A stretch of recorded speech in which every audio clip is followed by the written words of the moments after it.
नहमदु व नुसल्ली व नुसल्लिमु अला रसूलिल करीम अम्मा बाद फ़अऊज़ु बिल्लाहि मिनश शैतानिर रजीम बिस्मिल्लाहिर रहमानिर रहीम लिर्रिजालि नसीबुम मिम्मा इक्तसबू व लिन्निसाइ नसीबुम मिम्मा इक्तसबना सदक़ल्लाहुल अज़ीम।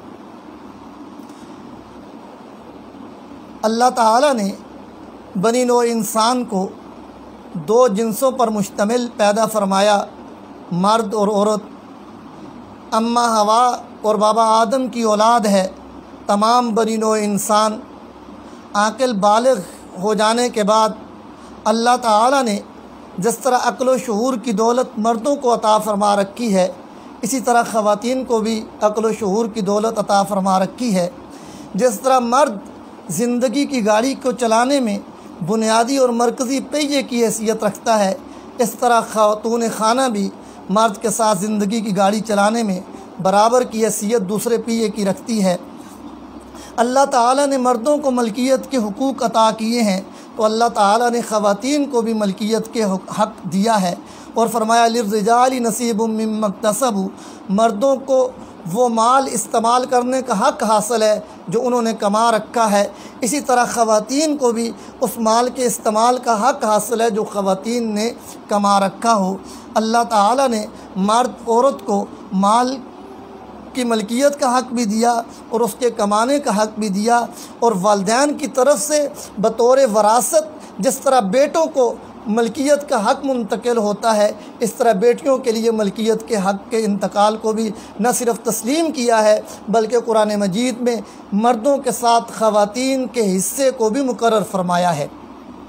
वरासत के मसले में अल्लाह ताला ने कुरान मजीद में 4 मर्दों के हिस्से मुकर्रर किए हैं तो 8 ख़वातीन के हिस्से मुकर्रर किए हैं। मर्दों के मुकाबले में ख़वातीन की डबल हैसियत से उनकी डबल तादाद में हिस्सों को मुकर्रर किया।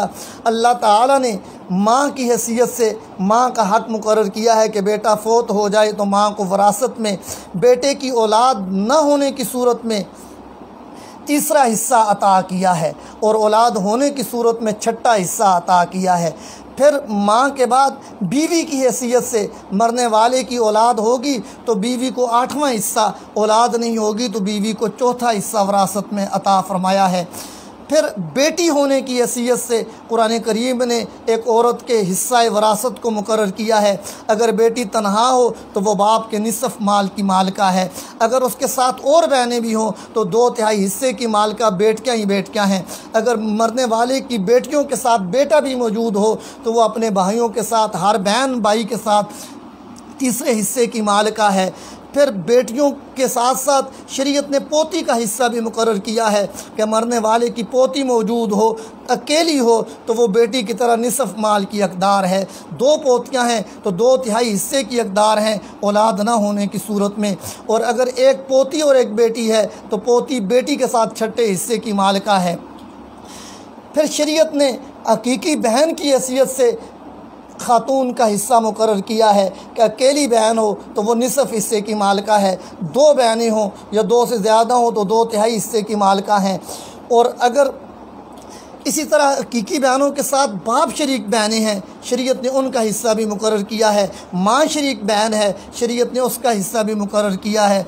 तो शरीयत मर्द को जहाँ हिस्सा देती है कि बेटा बाप का वारिस और मालिक है जायदाद का, तो बेटी भी इसी तरह बाप की वारिस भी है और फिर जायदाद की मालिका भी बनेगी। अब ज़रूरत इस अमर की है कि हमारे मुआशरे में जिस तरह हम बेटों को हिस्सा देते हैं, बेटियों को भी मलकियत और वरासत में हिस्सा दें और उनको कब्ज़ा भी उनका पूरा दें। कब्ज़ा देने के बाद अब आगे उनका अपना इख्तियार और मर्ज़ी है, जिस तरह वो चाहें उस अपने ममलूका और मकबूजा माल के अंदर तसर्रफ़ करें। जिस इस्लाम ने यह भी हुक्म दिया अगर बेटे को कोई चीज़ हिबा करनी है तो बेटी को भी उसके साथ बराबरी के दर्जे में वो जायदाद और अशिया हिबा की जाएं, और अगर जायदाद की जिन्स ना हो तो फिर उसकी रकम और कीमत की सूरत में बेटी को हिस्सा लाजमी देना चाहिए। इस्लाम ने मर्द की वरासत में हिस्सेदारी के साथ साथ बल्कि औरत की हिस्सेदारी को भी बयान किया, बल्कि औरत की तादाद में कसरत के साथ उसके ऊपर ज़ोर भी दिया और बयान भी किया। अब ये उम्मत मुसलमा की ज़िम्मेदारी है कि वो इनफरादी तौर पर, इज्तिमाई तौर पर निजी सतह पर और हुकूमती सतह पर औरत की मलकियत को तस्लीम करते हुए वरासत में उसको हिस्सा दें भी, और महकमा माल में जब ज़मीन का इंतकाल हो रहा हो तो वहाँ भी उसके नाम पर ज़मीन मुंतकिल की जाए।